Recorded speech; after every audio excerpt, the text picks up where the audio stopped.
welcome to the YouTube channel of Chameli Institute of Pharmacy Indore. Today we are going to perform a standardization of 0.1 normal sodium hydroxide solution. In this experiment, the following things are required. So these are the requirements, including the chemicals: potassium hydrogen chelate, sodium hydroxide, funnel, conical flask or aluminum flask. This is the burette and burette stain, the indicator phenolphthalein, white paper and filter paper, distilled water, pipettes, as well as glass rod.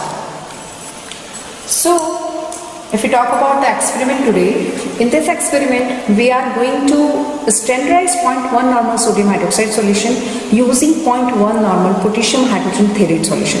The potassium hydrogen chelate is a kind of weak acid here and sodium hydroxide solution is a base. So in doing the experiment, since sodium hydroxide is not kind of a primary standard solution, so we have to standardize this, and this is actually the basic or the basis or the principle of a standardization of any substance. When the substance is not a primary standard solution, then the concentration, molar concentration of that solution can be determined using the standardization procedure. In this experiment we are using potassium hydrogen chelate because for the neutralization of sodium hydroxide we can use this potassium hydrogen chelate because it's a weak acid and it releases H plus ion or give H plus ion in the solution, and that's why the reaction between potassium hydrogen chelate and sodium hydroxide will be a 1:1 ratio reaction. So while performing the experiment we have prepared here 0.1 normal potassium hydrogen chelate solution and 0.1 normal sodium hydroxide solution. Now for making 0.1 normal NaOH solution, we will prepare 100 ml of the solution. We will take 0.4 grams of sodium hydroxide, we will weight and transfer it to the volumetric flask for weighing. Okay. And we will take sodium hydroxide.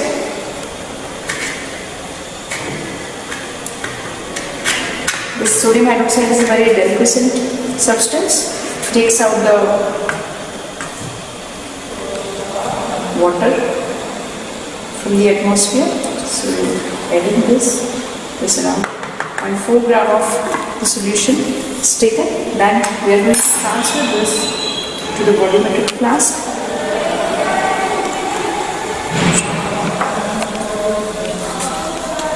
Then we will dissolve this into a little bit water first, then we will dissolve it.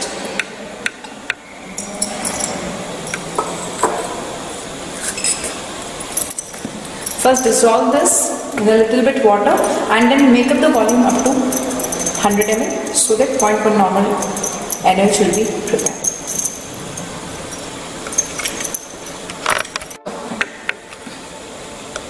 Now after dissolving the solution, make up the volume up to the mark, up to the 100 ml your distilled water.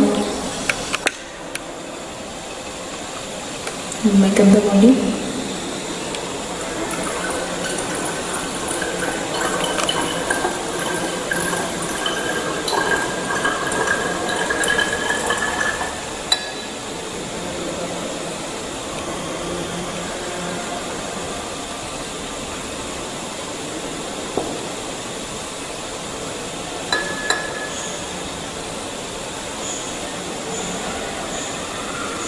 Now you can see here at the mark you can have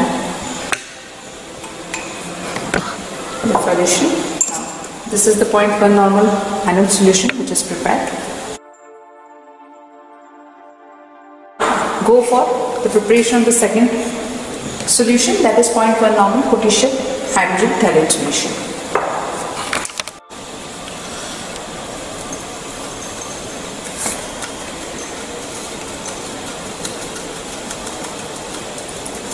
Dissolving this into a little bit water.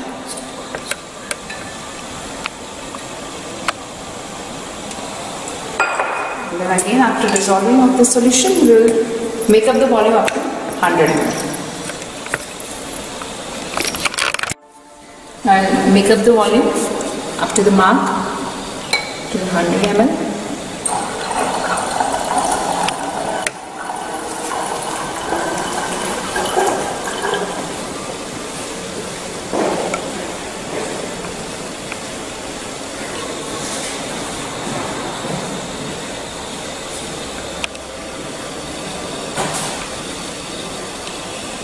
This is the required 0.1 normal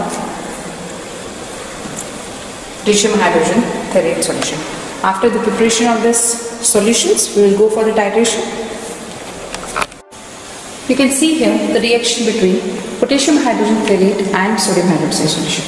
See, the potassium hydrogen therate is having one hydrogen, and that must be removed with the hydroxyl ion of this base, and the water is removed and the sodium ion gets attached with the carboxylate ions, and that's why the reaction is a kind of a 1:1 ratio reaction between the two, and it's a neutralization reaction. So this is the basic principle behind your titration.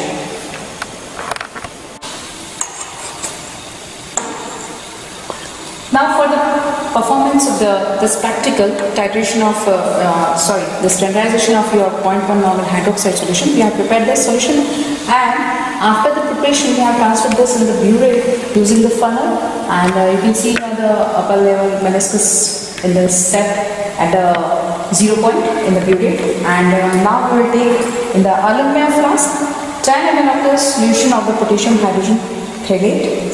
So we are transferring 10 ml of potassium hydrogen therate solution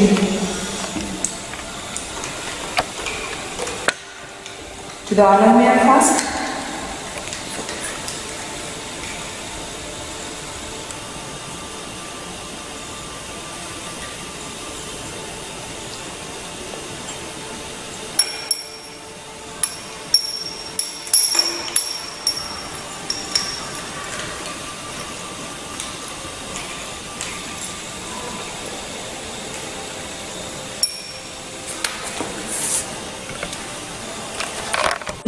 Now we are adding to this solution 2 to 3 drops of phenolphthalein indicator.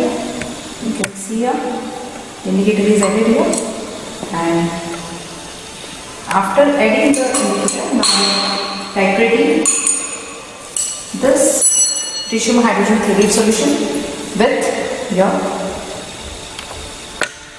sodium hydroxide solution.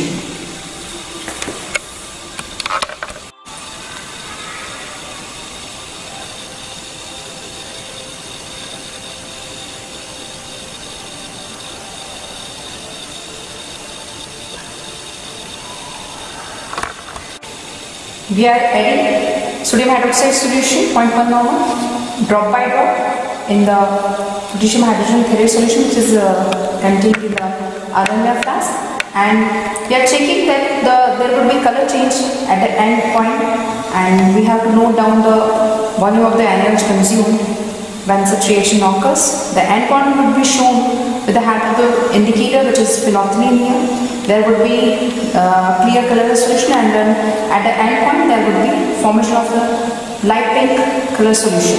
That would be the end point of our titration. So we are performing this.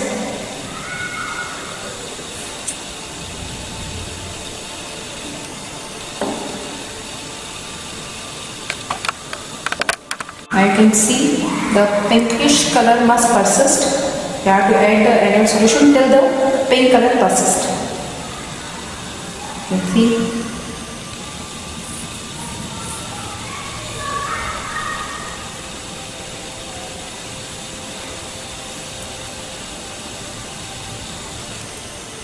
We have used the white background here, white paper, so that the light difference in the color would be observed easily.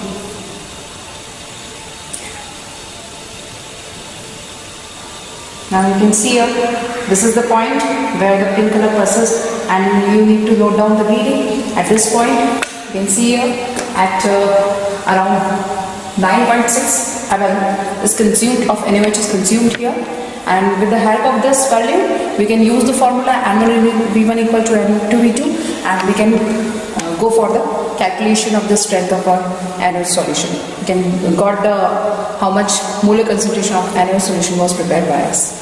Thank you. Now, since this procedure is a titration and we have to take 3 readings, and that readings must be almost concurrent, and we will take again another 10 ml of the potassium hydrogen ferrate solution.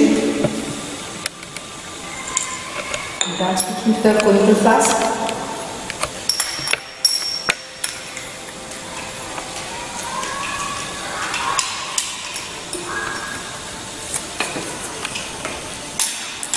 Again adding 1 to 2 drops of phenolphthalein indicator, and then titrate with the pure sodium hydroxide solution. So we are again going to take the reading of the titration. You can see here.